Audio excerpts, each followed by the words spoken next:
Hey everyone, welcome back to my channel. And I know I do this to you guys all the time. I promised you I was going to be doing the part 2 of the alcohol ink video today, but I had a thought and I've been wanting to try um, doing gel prints on t-shirts for a really long time. And I thought if I did it for this week, it would still give you a couple of days if you wanted to attempt this for possibly a last minute Christmas gift or a last minute funny t-shirt that you might want to make for yourself for a Christmas party or something. So we're going to give this a try now, and then I'll do the alcohol ink video.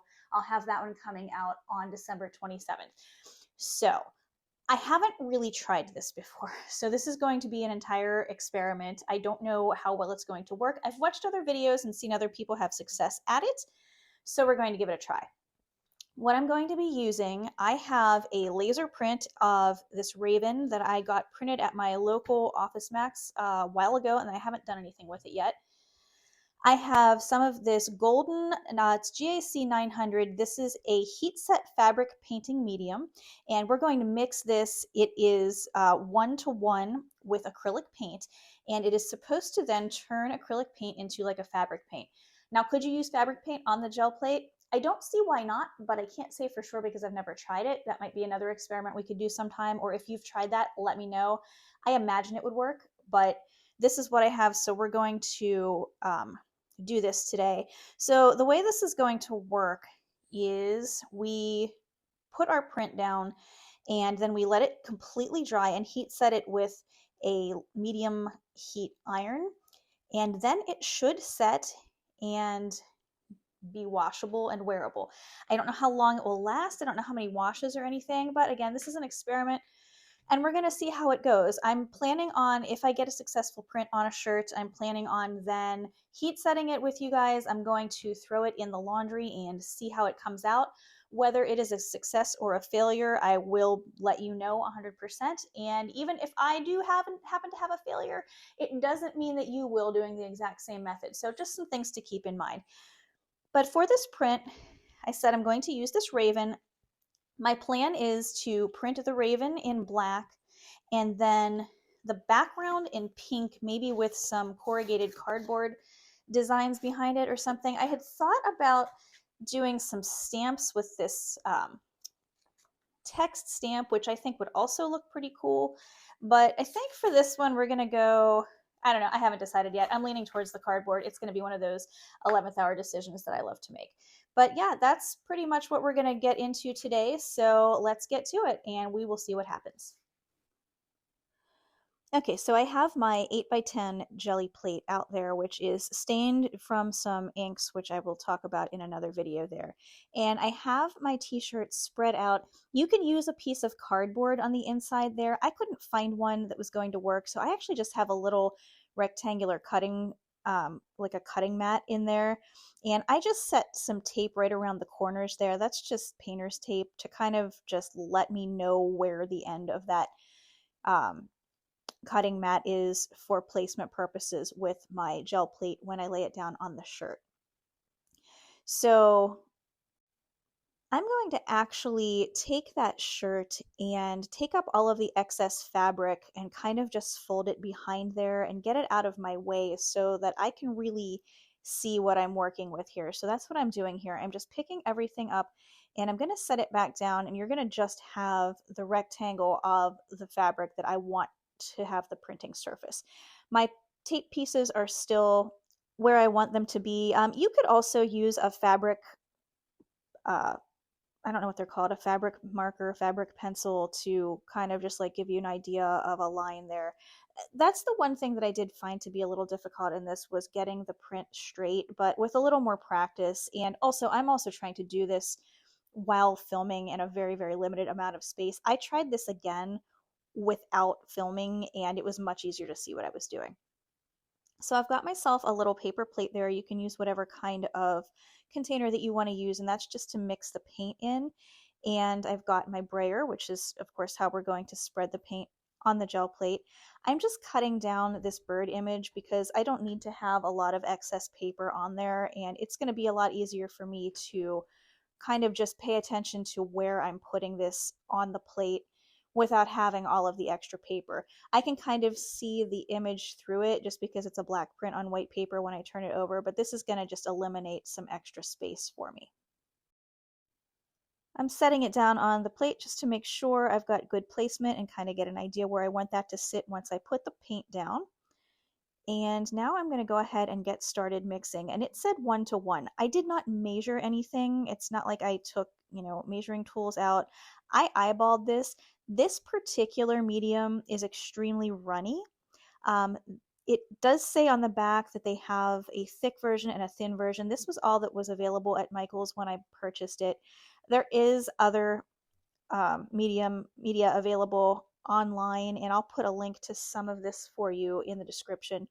But I kind of just eyeballed it and went in with my palette knife, and I'm going to mix this very, very well. I just want to make sure that all of that medium is incorporated with the paint so that I don't have, any areas of paint that may not be mixed in and then may end up washing or chipping off. Now I'm sure as you all have, gotten acrylic paint on my clothing before, and it never really comes out in the laundry no matter how many times I wash it. But I don't want to count on that because I don't know, how that would. I've never printed just acrylic paint on a shirt, so I feel like it would probably come off in spots and patches and not necessarily in a way that would be pleasing to look at after a while. I have some old t-shirts that I've bought that the design is kind of flaking off, and I kind of have a feeling that's what would happen with that, and hopefully using that medium stops that from happening. That's what's supposed to occur anyway, so we shall see. Once I have that mixed up as best as I can, I'm just putting a little bit of it down on the gel plate and just proceeding like I would with a normal print. So I'm taking my brayer. Like I said before, that was pretty runny, so it did thin out the paint slightly, but not really in a way that's causing any kind of beating up or crawling or anything on the plate there. I do have a little too much on there, so I'm just trying to roll it out in a nice thin layer like we would for any transfer that we're going to do. So I'm taking a few extra minutes to make sure that I have that done well. Incidentally, I got this image from Unsplash.com. That is a royalty-free site that is linked in my description. You can use any of these images without worry of legal repercussion. And that's where I get most of my images that I don't make myself. So here I am proceeding to just do the normal pickup layer there. I don't do lots of laser transfers, but I have kind of learned over the years less is more as far as rubbing and pressure goes with getting those down there. You don't want to leave that on the plate too long. Just basically want to pick up all that other paint that is not the image on the paper, and then it leaves the paint that was covering the image. And I got a good print there, which I am very excited about. So I have a little extra paint around there that I don't necessarily want. I don't think it would matter a whole lot because it is black and I'm using a black t-shirt, but just for the sake of being thorough, if this was a different color, I'm taking a piece of painter's tape, and that works really, really well for picking up unwanted paint on the gel plate. Whether you have it mixed with this medium or whether you're just using regular acrylic paint and doing prints that way, that's a really great way of pulling up any unwanted paint. Depending on how much extra paint I have laying down that I might want to clean up, sometimes I will just use a wet paper towel, but you run the risk of smearing a little bit there. This will just very cleanly pick up anything, as I'm sure you probably all know. Now, I'm not looking for crystal clear here. I like my work to be a little bit on the, I don't know, grungier side, I guess is a good way to put it. So I'm not worried about picking up every single speck. I kind of want some of those to show up because I'm going to be picking this up with that lighter pink color. So I will be able to see all of the specks of paint that are still laying on the plate there. And I don't mind that. I actually kind of like that quality. So I only cleaned up the little bits that I didn't want. Now again, because that medium is so thin, it does take a little extra time to dry. I went ahead and let that go for maybe, I don't really know, I don't think I timed it. I'm going to guess maybe 10 or 15 minutes just to make sure that was really dry. I mean, as you know from doing other gel prints, Normally that acrylic paint is dried very, very quickly, but this took just a little bit longer because of the extra liquid in that medium. I'm taking a little bit of painter's tape now and just blocking off an area. I didn't want all of that space to be covered with the pink paint. I think it's too large of a space for the small print of the bird in the middle of it. And I think that what I end up covering up here kind of reins it in a little bit. And it really kind of just gives me a better ratio of foreground image to background when I have that texture down there. Now, painter's tape doesn't stick really well to a gel plate, and I pick my plate up here in a minute and it kind of gets all wonky, so I have to end up fiddling with it and putting it back down again, but it does a good enough job. I mean, honestly, you don't even need tape. You could just lay strips of paper down there because the plate is going to grab onto that paper and not let it move. So you're just basically looking for something to mask off any unwanted areas that you don't want to get the paint on there. So now I have some of my pale pink, that's a Liquitex paint there, those both are, the black was too, that I'm mixing with the fabric medium there. And I'm going to get that mixed up really well again. And all I'm going to do is put that down on the plate. And I did decide to go in with that, the corrugated cardboard texture. I do want to try one with the stamp. It should work. I've used those stamps on the plate before with no problem. And because it's just like a kind of random text and not something that you're trying to read, I think it's going to work really well, because even though the paint, acrylic paint tends to be a little thick, I don't think it's going to garble the text enough. You're going to still be able to see that it is supposed to be text. But at any rate, with this one, I'm just going in with the cardboard, and I'm going to put some of those patterns down once I get all of this rolled out.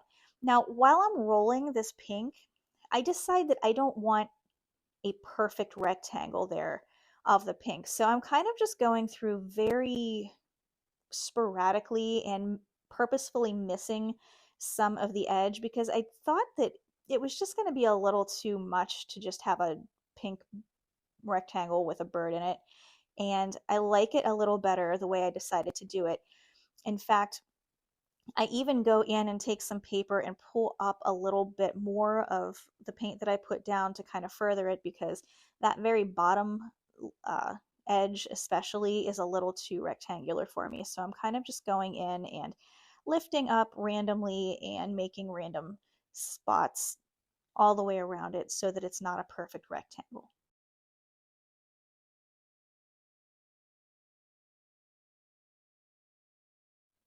Okay, once I'm happy with that, I'm just taking my corrugated cardboard and lifting up some of that paint so that it creates that texture in the background. And again, I don't want that to be entirely all over the whole thing, so I just laid it partially down in two areas. And I'm lifting up all of that paint that I had down there just as a guide, and I might go around and touch up any areas that I'm not really happy with around the edges. But other than that, it's time to pick up the plate carefully and lay it down on the surface of the shirt. Now, this was tricky, I'm not gonna lie, and just be careful. It's a jelly plate, so it wants to wiggle and flop everywhere, and that makes it very difficult to try to get something positioned like you want it. Especially if you had a design that went all the way to the edges, it would be really hard to kind of maneuver that without getting smudges and fingerprints into the design. So I would actually recommend leaving yourself at least a fingertips worth of space around any design that you do, just simply for that fact. I have that kind of braced on my left forearm there, and I got it down there. It was a little tricky, but not impossible. Just take your time with it and make sure that it's where you want it before any of the paint touches the shirt. Then I am pressing it down as well as I can, and I do have that extra material underneath there, so it's not really laying completely flat, but I kind of fixed that up as best as I could. Really pressed it down with my hands, and then I just went and found the heaviest books that I had, and I set 3 or 4 heavy books, and also I ended up putting one of my heavy frying pans on top of it. I had a jug of water that I set on top of the second one that I did. Anything heavy that you can, just to make sure that that image is going to transfer. Okay, so I took all of the books off after letting this sit for probably about a half an hour, and I am very slowly and very carefully first kind of checking to make sure, and it did, it transferred. There's a little bit of paint left on the plate there, but nothing that I'm concerned about. The bird showed up and all of that lovely background texture is there, and I am very, very happy with how this turned out. It is definitely a successful transfer. I'm so excited. So the paint is still damp. Very important that you let it dry completely before we do this next step. So I am just going to take the little pieces of paint off of it, and I'm going to pull that cutting mat out from inside the shirt. Incidentally, that mat was put in place, like I had said, to give you a hard surface to work on, but also just in case there was going to be any bleed through. I wasn't sure. I did not end up getting any bleed through, which was great to know. But that's another reason why you want to use that. But at any rate, I'm pulling all of the tape off. I'm pulling the cutting mat out of there, and I am going to just let this dry as long as I need to. And I want to say I let this dry for maybe another half an hour just to really make sure that it was good and fully dry before we get to the heat setting.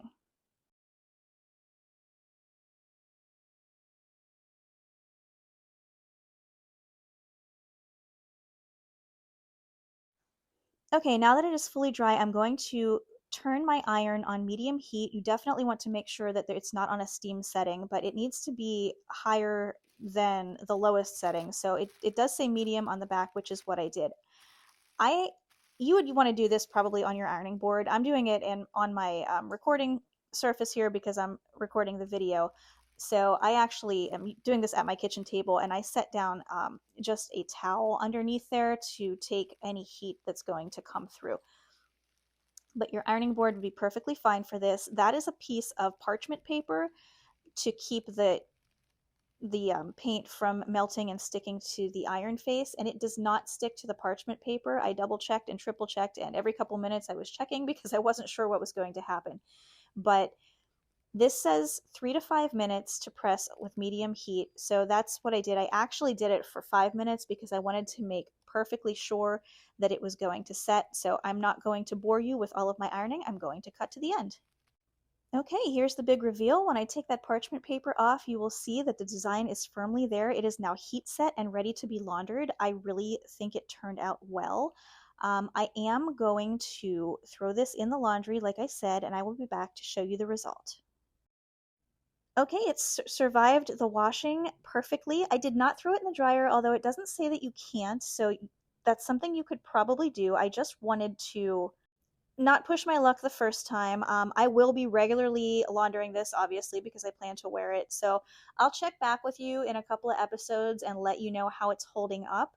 But yeah, I would call this a success. I hope you try it. Let me know if you have done this and what kind of medium you use. There's a lot of different kinds out there that will make your acrylic paints more conducive to doing fabric printing with. This is not the only one. I will definitely be doing more of this because it's a lot of fun and you can custom make your own clothing or give something as a gift. And yeah, definitely recommend you giving this a try. But as always, thank you so much for sticking around with me this week. And I appreciate all of you. Give me a thumbs up if you like what you saw, and think about subscribing if you haven't yet. I want to wish a happy holidays to each and every one of you, and I will be back with you on the 27th with the second part of the alcohol ink on the gel plate video. Take care.